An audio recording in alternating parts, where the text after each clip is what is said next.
Um, dois, três. E não vos enganeis com o vinho em que há contenda, mas enchei-vos do Espírito. Glórias a Deus. Senhor Deus e Pai, Jesus, eu te louvo pela oportunidade que o Senhor está nos concedendo de estarmos aprendendo da Tua Palavra. Fala conosco, Senhor, através desta maravilhosa palavra. Ensina-nos aquilo que lhe há necessário. É o que nós te pedimos e te agradecemos em nome de Jesus. Amém e amém. Podeis sentar? Glória a Deus. Irmãos, quem já tinha lido esse trecho bíblico alguma vez, dá um glória. Eita, tem gente que não está lendo Efésios não. E isso aqui, Efésios 5 e Efésios 6, é bem conhecido, hein? É bem conhecido esse trecho bíblico. E eu confesso que muitos irmãos, eu acredito que já ouviram muito ser pregado. E muitos louvores, inclusive, acerca desse texto. E eu estava, nessa tarde, prestando atenção nesse trecho bíblico e vendo o quão importante ele é para as nossas vidas. Eu estava analisando só o verso de número 18 e eu confesso, Hélito, que dá para a gente ficar pelo menos umas 2 horinhas conversando só no capítulo 5 e no verso 18. Só no verso de número 18.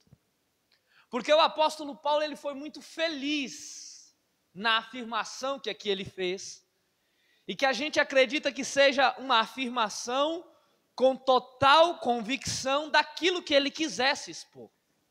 Se a gente for parar para analisar, a carta de Efésios, ela foi escrita por Paulo em um momento de peculiaridade da sua vida. Paulo não escreveu a carta para o povo de Éfeso quando ele estava na bênção. Paulo, ele não escreveu a carta para o povo da cidade de Éfeso quando estava 1000 maravilhas, Mateus. Quando estava ganhando tudo. Quando estava na bênção. Mas a gente entende e lembra que Paulo, ele escreveu a igreja de Éfeso quando ele estava na prisão. Paulo, ele estava preso na hora em que ele escreveu a carta de Éfeso. E a gente bem sabe também que Paulo, ele não escreveu apenas a carta de Éfeso na prisão. Eu até estava citando com jovens hoje que Efésios, ele tem uma carta que é praticamente irmão gêmea. Por quê? Porque muitas coisas que tem no livro de Efésios, tem na carta escrita ao povo de Colossenses. É praticamente gêmeos. Se vocês forem parar para analisar, tem versículos que são quase que inteiros iguais.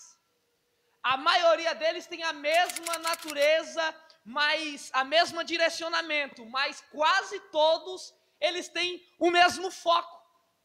A única diferença é que quando Paulo escreveu para a igreja de Éfeso, Paulo escreveu focando na igreja de Cristo. E quando ele escreveu para a igreja de Colossenses, ele escreveu focando na pessoa de Cristo. Mas a carta é a mesma, é praticamente a mesma e é direcionada para essas duas cidades.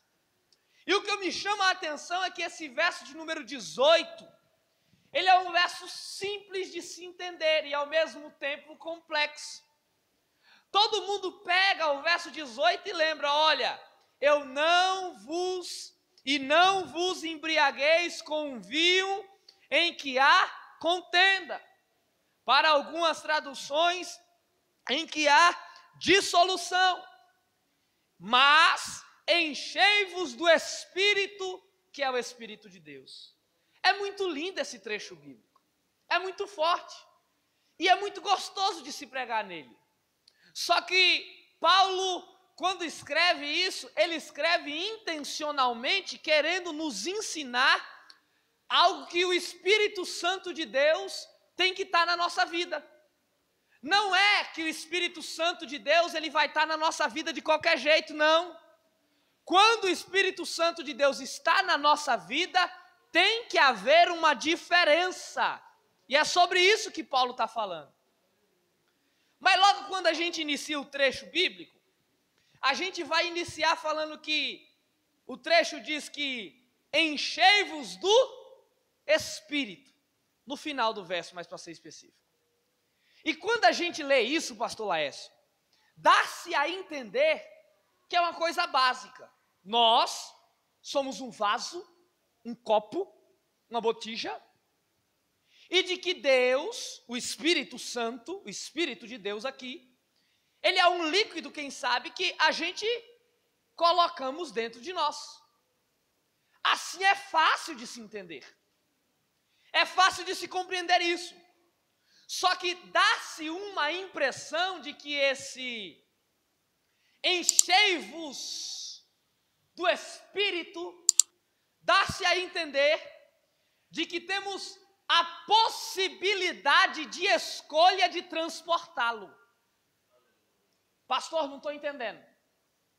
Quando a gente ouve a expressão enchei-vos do Espírito, ele está falando que nós temos que encher-nos do Espírito de Deus.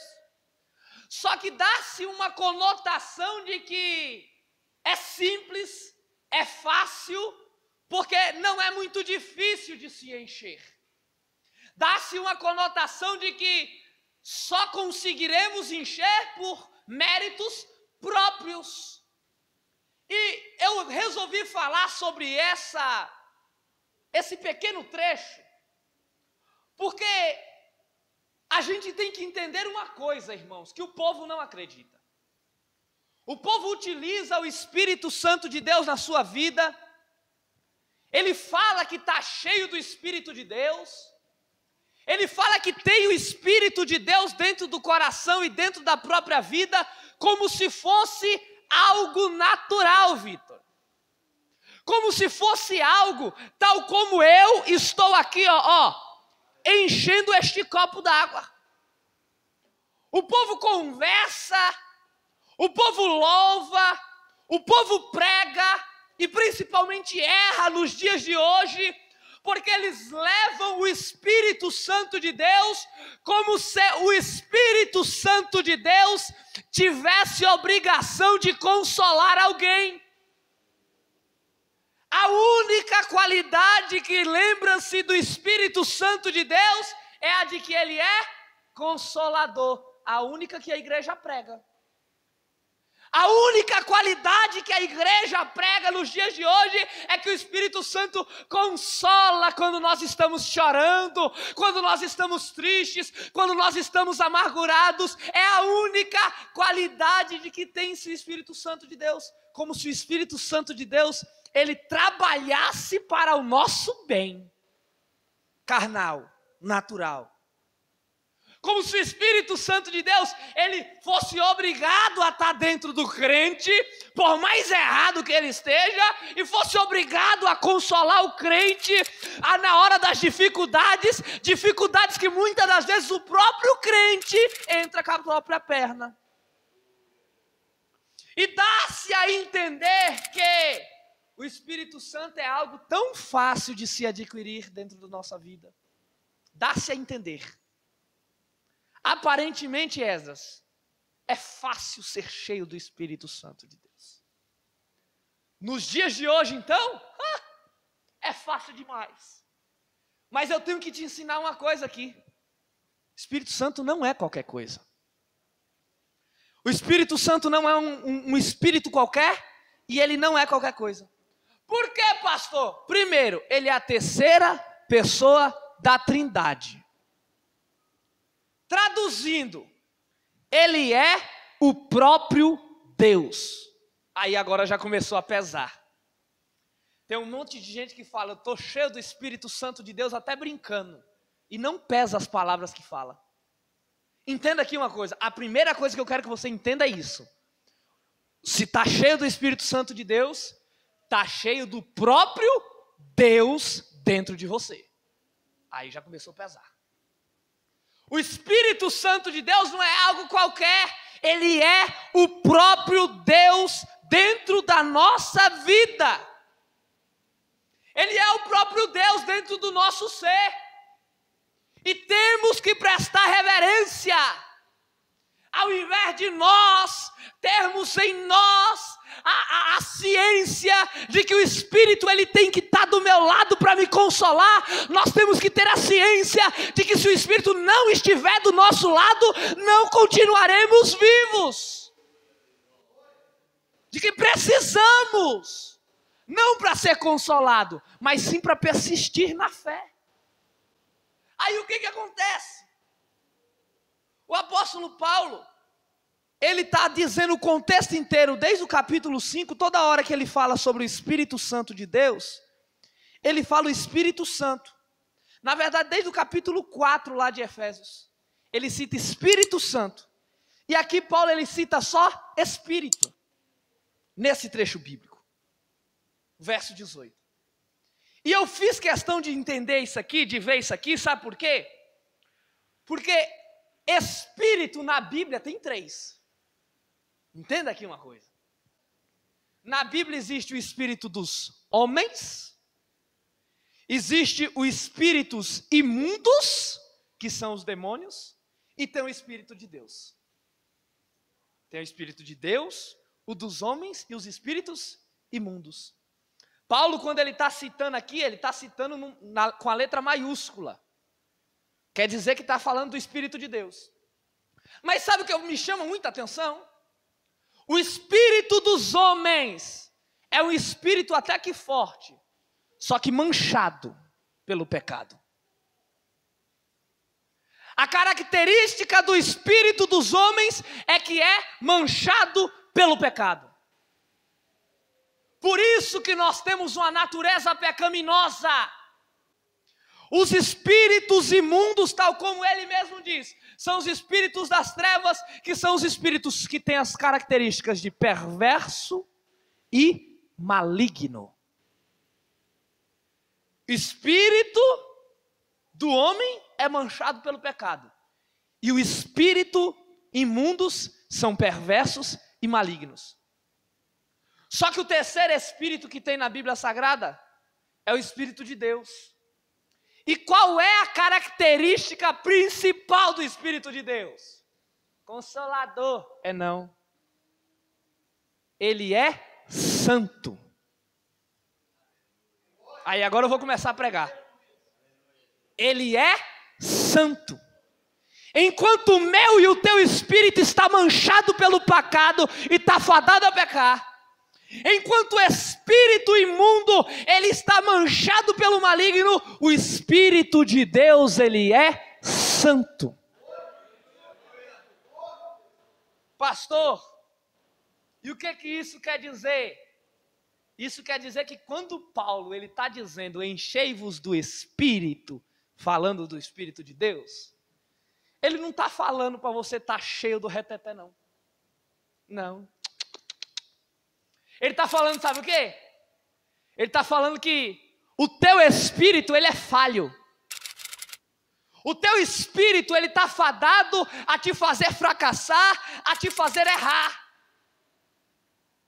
Só que quando a gente nos enche do Espírito Santo de Deus, aí a gente tem a plena certeza e convicção de que o Espírito que vai reinar dentro do nosso ser é o Espírito Santo de Deus.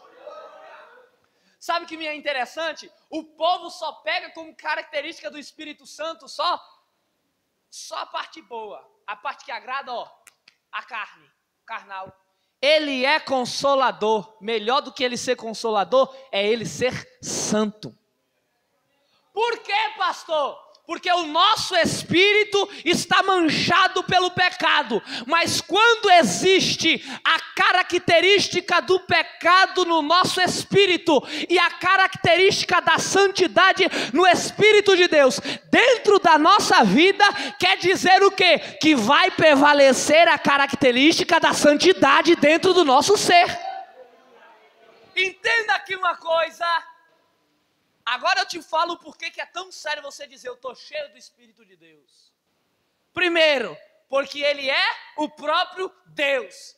E segundo, porque quando estamos cheios do Espírito de Deus, a natureza principal, a característica, o adjetivo principal dele tem que resplandecer em nós.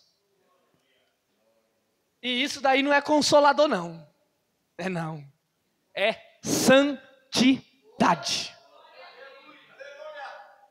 Agora você sabe como é que você vai ver se a pessoa está ou não está cheia do Espírito de Deus. Você olha ela pular, pregar, sapatear, todo mundo fala, aquele ali está cheio. Quando vai para casa cheio de pecado, cheio de dificuldade, fazendo um monte de coisa errada, estava cheio do Espírito Santo de Deus? Não, estava com o espírito imundo e estava com o espírito próprio do ser humano, manchado pelo pecado e manchado pelas dificuldades do mundo. Mas, quando eu e você estamos com o Espírito Santo de Deus dentro da nossa vida, o que resplandece não é o pecado, o que resplandece não é o maligno, o que resplandece não é a mancha, o que resplandece não é a mácula, o que resplandece é a característica do Espírito de Deus, que é santidade. Traduzindo, não adianta a gente falar que tem o Espírito Santo e não ter características de santo resplandecendo na nossa vida. Não adianta. O Espírito Santo, ele está na minha vida, ele está na tua vida. Quando a gente passa no meio da rua, a gente não fala nada e os outros olham e falam assim, aquele camarada é diferente. Aquela camarada ali é diferente. Ela tem o Espírito Santo de Deus. Isso é ter o Espírito Santo de Deus na nossa vida. E Paulo, ele mandou encher-nos do Espírito Santo. Por quê? Porque ele sabe que a característica que vai prevalecer na nossa vida não é a do pecado. Quando estamos com o Espírito Santo de Deus, não é a característica do pecado. Não. É a característica da santidade. A palavra de hoje é uma palavra simples, porém reflexiva. Se é para termos o Espírito Santo de Deus na nossa vida, primeiro, temos que demonstrar santidade na nossa vida. E segundo, temos que deixar Ele tomar conta da nossa direção, do nosso pensamento, das nossas ações, das nossas reações. E só Ele fazer isso na nossa vida. Sabe qual é o problema, Gé? Aí agora eu vou falar uma coisa de Deus aqui agora. Vamos ver se vai ter alguma glória. As reações são o sangue dele que toma conta, não é nem mais ele. Por quê? Eu tenho sangue quente. Então as minhas reações são todas afloradas. As ações dele são tomadas, não estou nem falando que é o inimigo que está tomando as suas ações, não. Estou falando que é você mesmo. Só que de maneira errônea. E quando o apóstolo Paulo ele nos ensina isso daqui, ele está querendo dizer tão somente isso. Você quer de verdade, ter o Espírito Santo, encher-se dele? Então preste bastante atenção, que quando você enche-se do Espírito Santo de Deus, a tua vida muda.